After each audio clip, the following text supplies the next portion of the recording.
Friends जय जगन्नाथ मु सुनील आपण मानक स्वागत करुच्ची आउ गोटे नुआ फ्रेश वीडियो रे जेमितिकी आपण मैंने जानिथिबे वर्तमान सुधा सुभद्रा योजनार आप्लाय आरंभ हो सारे चलतु जाणी रखिबा आवेदनर अवधि केते रही केउं दिन ठारू स्टार्ट एवं केउं दिन शेष आवेदनर तारीख रही से विषय मध्ये आलोचना करिबा एवं सबुठु बड़ कथा है यह पई बयस सीमा एवं डॉक्यूमेंट कौन कौन दरकार से विषय मध्ये आलोचना करिबा। तो एबे किछि नुआ रूल चेंज होईची ना पूर्व परि रही से विषय मध्ये आलोचना करिबा। तो भिडियोटी को आपण स्किप न करी लास्ट पर्यंत देखंतु नहले आपण किछि भी जानि परिबे नाही। भिडियोटी को स्टार्ट करबा पूर्वरु मोर आपण मानक पाखरे गोटी अनुरोध भिडियोटी को लाइक शेयर सब्सक्राइब करबा को जमारू भूलिबेनी। ताहले चलंतु स्टार्ट करबा आजिर भिडियो। एबे देखंतु सुभद्रा रे जो नोटिस टी आस्तिला मु आपण मानक देखौची तो नोटिस रे कोन माने कुआ जायची गवर्नमेंट तरफ से विषय रे जानिबा। चलतु प्रथम आम देखा सुभद्रा योजना रे माने अप्लाई करबा नागी योग्य हिताधिकारी माने कौन माने बयस सीमा केते हवा दरकार चलतु से विषय जानिबा। देखंतु एठी कोन लिखा जायछि ना एही योजना रे योग्य हेबा पई आवेदनकारी बयस धार्य तारीख अनुଯାयी 21 वर्ष किंबा अधिक एवं 60 वर्ष रु कम हेबा उचित।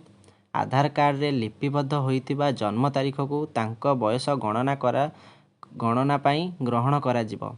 माने कौन दिया जायछि ना माने आपनकु एबे सुधा 2026 सुधा 21 वर्ष होइतिबो एवं 60 वर्ष रु आपण कम होइतिबे एवं आपनकर जो आधार कार्ड टी सेथरे आपनकु 21 वर्ष होइतिबा दरकार। माने आपण कहिबे मते मो जन्म जातक रे अछि कि मते 21 वर्ष हे गलानी किंतु आपण आधार कार्ड रे रॉन्ग थिबो सेथिलागी सेटा 21 वर्ष आपनकु धरा जिवो नाही। आपनकु आपनक आधार कार्ड अनुଯାयी 21 वर्ष होबा दरकार तेणु तापर जाइंकी आपण पाई परिबे टंकाटी। तापर देखिबा एथर कोन दिया जायछि आपनकर डॉक्यूमेंट कोन कोन दरकार थिला। डॉक्यूमेंट आपनकर कोन कोन दरकार तो डॉक्यूमेंट पई आपण मु कहि दोउची। डॉक्यूमेंट आपनकर दरकार माने केवल Aadhaar card bank account mobile number यही तीनोटी जिनस थिबा दरकार आउ किछि भी दरकार नाही।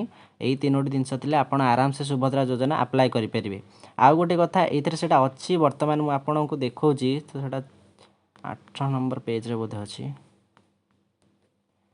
8 नंबर पेज रे 5 6 7 8 एटा अछि। देखंतु ई-केवाईसी पई चेहरा प्रमाणीकरण फेस ऑथेंटिकेशन सबुठु पसंद योग्य माध्यम हेबो।